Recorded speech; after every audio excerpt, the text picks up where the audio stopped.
జగన్ హయాంలో ఆంధ్రప్రదేశ్లో మద్యం పేరిట విషాన్ని విక్రయించారు. ఆ పనిని స్వయంగా అప్పటి జగన్ ప్రభుత్వమే చేసింది. జగన్ హయాంలో అమలు చేసిన మద్యం విధానం ప్రజారోగ్యాన్ని పీల్చి పిప్పి చేసింది. ఆ కాలంలో రాష్ట్రంలో ప్రభుత్వం స్వయంగా మద్యం దుకాణాలను నిర్వహించి విక్రయించిన రకరకాల బ్రాండ్ల మధ్యలో ప్రాణాలకు హానికరమైన రసాయనాలు ఉన్నాయని అప్పట్లోనే నివేదికలు తేల్చి చెప్పాయి.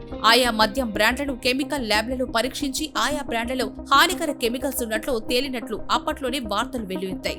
అప్పట్లో ఆయా మద్యం బ్రాండ్ల తయారీదారులంతా వైసీపీ పెద్దలు, వారి సన్నిహితులేనని కూడా ఆరోపణలు వెల్లువెత్తాయి. దీనిపై అప్పట్లో ఎన్ని ఫిర్యాదులు వచ్చినా అప్పటి జగన్ సర్కార్ పట్టించుకోనేలేదు.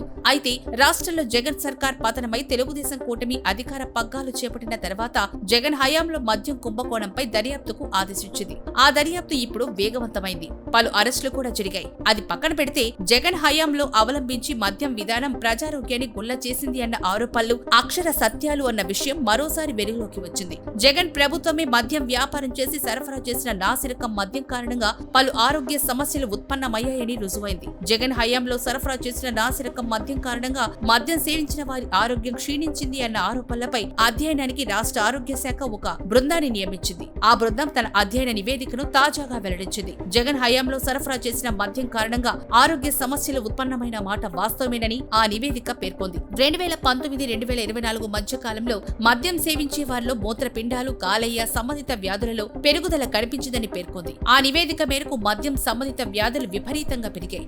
2014-19 మధ్య కాలంలో మద్యం సంబంధిత వ్యాధులతో బాధపడిన వారి సంఖ్య 14,026 కాగా సంఖ్య 2019-24 మధ్య కాలంలో దాదాపు రెట్టింపైంది. ఈ గణాంకాలు ఆరోగ్యశ్రీ పథకం కింద చికిత్స పొందిన వారిది మాత్రమే. అలాగే కల్తీ మద్యం కారణంగా వ్యాధుల బారిన పడిన వారిలో 34 నుంచి 44 ఏళ్ల మధ్య వయస్కు గల సంఖ్య అధికంగా ఉంది. కాగా ఈ జే బ్రాండ్ లిక్కర్ కారణంగా పలువురు నరాలకు సంబంధించిన వ్యాధుల బారిన కూడా పడ్డారని నివేదిక గణాంకాలతో సహా వెల్లడించింది.